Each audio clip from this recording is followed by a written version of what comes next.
یہ زیادہ بیمار ہی رہتی ہے، اچھی طرح معلوم ہے مجھے ان کی کیس ہسٹری، ایاز نے کہا اور پھر باہر نکل گیا۔ اس کے باہر جاتے ہی میں مارے غصے کے اٹھ بیٹھی۔ پھر میں جلدی جلدی تیار ہو رہی تھی جب کلثوم، جو میرے ساتھ ہی پڑھنے جاتی تھی، میرے کمرے میں داخل ہوئی اور کہا، ارے تم ابھی تک تیار ہی نہیں ہوئی؟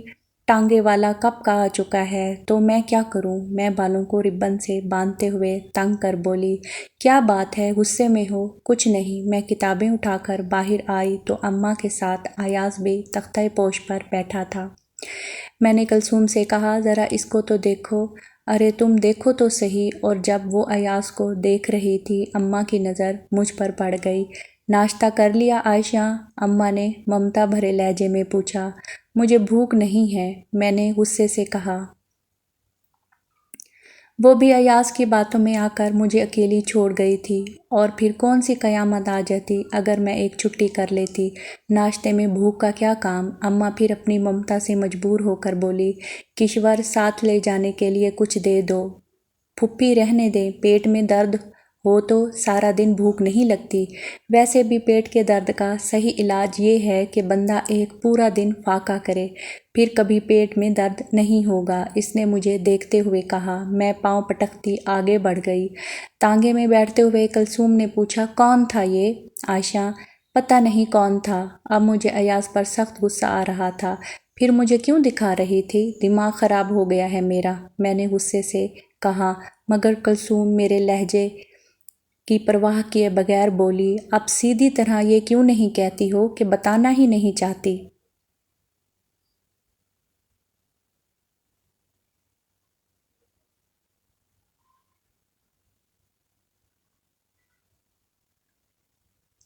میں چپ رہی تو کلثوم نے پھر کہا، آخر یہ غصہ ہے کس بات کا؟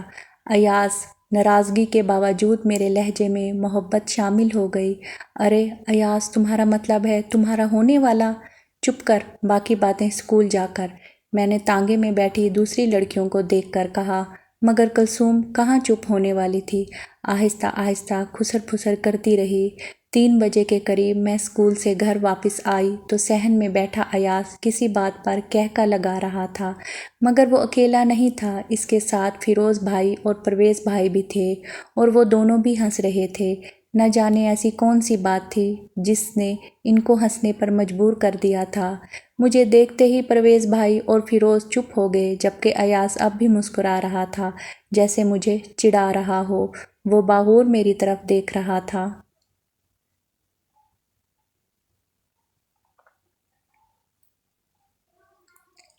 میں سلام کیے بغیر دانت پیستی ہوئی اندر چلی آئی تو اماں نے مجھے دیکھتے ہی کشور کو کھانا لانے کا حکم دیا اور پیار سے میرے پیٹ کے درد کا حال پوچھا۔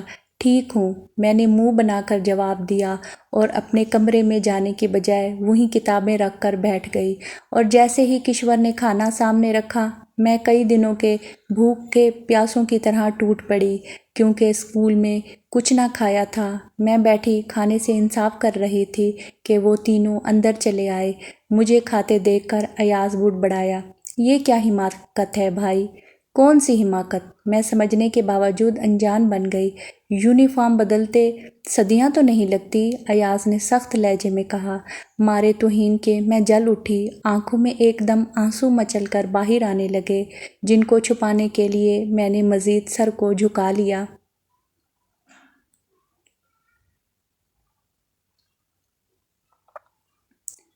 میری یہ کیفیت دیکھ کر شاید فیروز بھائی نے کہا تھا، ایاز اب 3 بج رہے ہیں اور پھر جانتے ہو ان کا اسکول اسٹاپ سے کچھ دور ہی ہے، وہاں سے پیدل آنا، پھر بس کے انتظار میں کھڑے رہنا، ایسے میں اگر تم ہوتے تو بھی یہی کچھ کرتے۔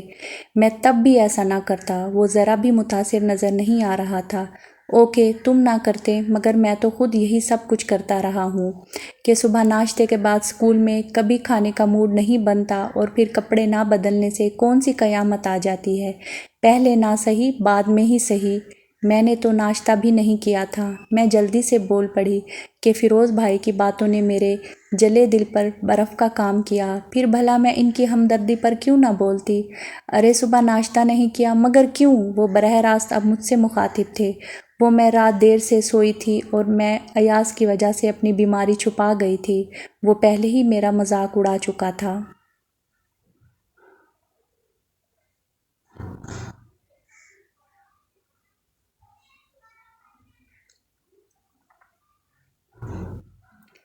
زیادہ کھانے سے پیٹ میں درد تھا محترمہ کے، اور میری آمد کا بہانہ بنا کر چھٹی کرنا چاہتی تھی، مگر پھوپھی نے اور میں نے بھیج کر دم لیا، اور پھر میرا دل جلانے کے لیے کہہ رہا تھا، بڑے بے وقوف ہو پھر تو، فیروز نے آہستہ آہستہ سے کہا، مگر میں نے سن لیا، اور مجھے تو اب وہ بے وقوف ہی لگتا تھا جو بجائے پیار محبت کے مدت بعد ان دونوں کے جھگڑے میں ضائع کر رہا تھا۔ میں اس کی بات سن کر چونک پڑی، جو کہہ رہا تھا، یار میرے لیے سب سے اہم تعلیم ہے، باقی باتوں کے لیے تو ساری عمر پڑی ہے، مگر مجھے لگتا ہے ان کے لیے کوئی چیز بھی اہم نہیں سوائے کھانے کے۔ زیادہ بکواس نہ کرو، فیروز نے گھور کر کہا، پھر بولا، اچھا تو میں چلتا ہوں، شام کو یاد سے سب آنا۔ کہتے ہوئے وہ باہر نکل گیا، اور کب کے چپ چاپ کھڑے نوک جھونک سنتے بھائی جان ایاز کو اپنے کمرے میں لے گئے، اور پھر میں کھانے کی طرف متوجہ ہو گئی۔ اگرچہ ایاز کی باتوں پر دل جل رہا تھا، مگر میں اس کی باتوں کی سزا اپنے پیٹ کو دینا نہیں چاہتی تھی۔ کھانے سے فارغ ہو کر میں اپنے کمرے میں آئی اور بغیر یونیفارم بدلے بستر پر گر گئی کہ غصے میں کھانا کچھ زیادہ ہی کھا لیا تھا اور اب غنودگی طاری ہو رہی تھی۔ ویسے بھی کھاتے ہی مجھے نیند آنے لگتی تھی، یہی وجہ ہے لیٹتے ہی میں سو گئی۔ آنکھ کھلی تو شام کا اندھیرا گہرا ہو رہا تھا۔ میرا اٹھنے کو پھر بھی جی نہیں چاہا، طبیعت کچھ سست ہو رہی تھی۔ خیر سستی اور لازم ملزوم ہے میرے لیے، مگر نہ جانے کیا بات تھی، اٹھنے کا موڈ نہیں ہو رہا تھا۔ ہو سکتا ہے میں لیٹی ہی رہتی، مگر اچانک میرا کمرہ خوشبو سے مہک اٹھا۔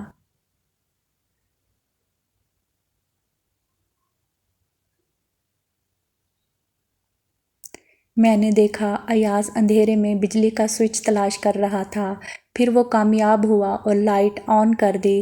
کمرہ ایک دم روشن ہو گیا، اور روشنی میں میں نے دیکھا وہ لباس بدل چکا تھا۔ سفید سوٹ کی جگہ سرمئی سوٹ پہن رکھا تھا، اور اب کھڑا مجھے گھور رہا تھا۔ پھر دھاڑا، یہ وقت ہے تمہارا سونے کا؟ کیوں، وقت کو کیا ہوا؟ میں نے اس کو گھورنے کا اثر لیے بغیر جواب دیا، تمہاری عادتیں پھوپھی نے بہت خراب کر رکھی ہیں، کھا لیا، سو لیا، بیمار، جاری ہے ابھی۔